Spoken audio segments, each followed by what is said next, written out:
Class आज आपका topic है critical angle and total internal reflection. Okay, अब इस टॉपिक को हम वन बाय वन करके देखेंगे। सबसे पहले स्टार्ट करते हैं critical angle. Okay, critical angle क्या होता है? The critical angle is the angle of incidence where the angle of refraction is 90 degree. ठीक है, क्रिटिकल एंगल वो एंगल ऑफ इंसिडेंस है जहां पर आपका एंगल ऑफ रिफ्रैक्शन 90 डिग्री हो जाएगा। ओके, एंगल ऑफ इंसिडेंस की वो वैल्यू जिस वैल्यू पर एंगल ऑफ रिफ्रैक्शन 90 डिग्री हो जाए वो कहलाता है क्रिटिकल एंगल। इसको थीटा सी से डिनोट करते हैं। ठीक है, और इसके लिए एक कंडीशन होती है, the light must travel from denser medium to rare medium, कि लाइट हमेशा डेंसर मीडियम से रेयर मीडियम में ट्रैवल करनी चाहिए। ठीक है, तो ये देखिए डेंसर मीडियम से रेयर मीडियम की ओर ट्रैवल कर रही है। ओके, ये हो गया आपका क्रिटिकल एंगल। ठीक, नेक्स्ट आता है आपका total internal reflection. Okay, total internal reflection क्या है? If the angle of incidence is bigger than the critical angle, अगर angle of incidence critical angle से बड़ा हो जाता है तब the refracted ray will not emerge from the medium but will be reflected back into the medium. This is called total internal reflection.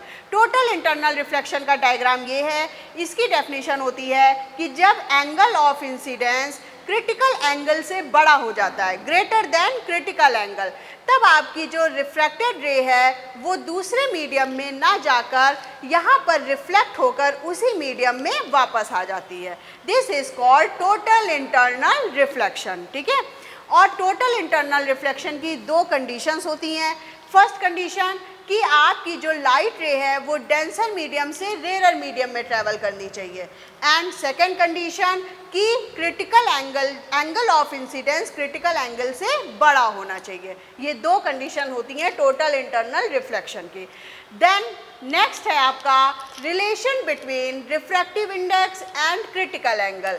Critical angle और refractive index के बीच में relation establish करना।